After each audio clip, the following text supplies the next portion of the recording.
Many of the soldiers who committed suicide have been reservists. The PTSD stays and they kill themselves later on.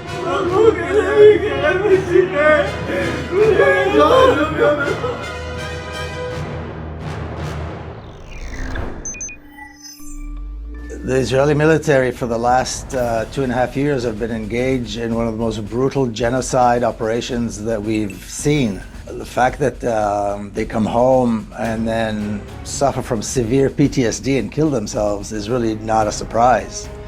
I think what's a surprise is how little attention it's getting within Israeli society and within the Israeli military, because a lot of the, especially now, many of the soldiers who committed suicide have been reservists.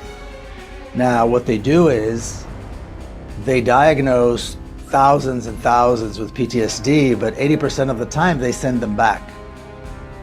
So now they're sending them back, and then the situation gets worse.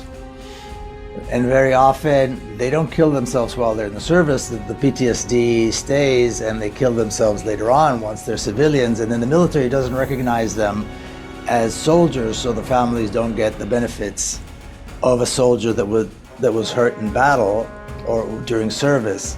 So it's such an incredibly sick situation where even the society from which these people are coming, these soldiers are coming, which is already militarized and very, very violent, won't recognize that this is a result of the genocide. This is a result of the violence, both verbal violence and policy violence and actual military violence that is being perpetrated against the Palestinian people.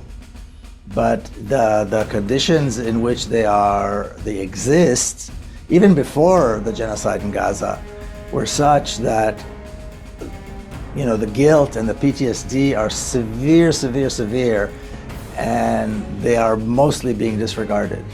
So Israel right now, the Israeli military right now has about, they according to their sources, about 20,000 wounded. They were wounded over the last 2 years during the Gaza genocide by the Palestinian resistance. More than half of them also have PTSD. Now, imagine they're wounded physically, they heal, then they go home. They still have PTSD.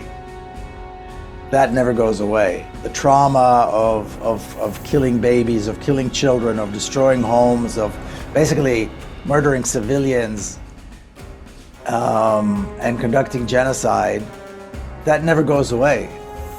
And so, but when they kill themselves, once they're out of the service, the military service, they're not counted. They're not considered as a casualty of the military anymore, even though the trauma was caused greatly by their participation in the genocide. So it's being ignored. It's being largely ignored. There are very few, and like I said, 80%, and again, this is according to their own data, 80% of those diagnosed with PTSD are sent back to the very place in which they got the PTSD. I would say largely Israeli society, and certainly the military, I'd have to say, don't really care. If we judge by their actions, they clearly don't care.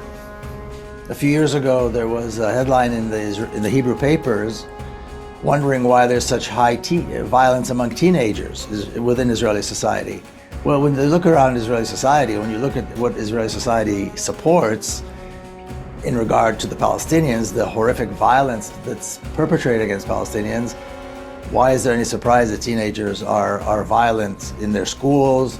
Very high levels of domestic violence. Again, many of these very service people, men and women who serve, or particularly men, who serve in the military, then they go home and there's all this violence. They take it out on, and you see a huge problem with domestic violence within Israeli society.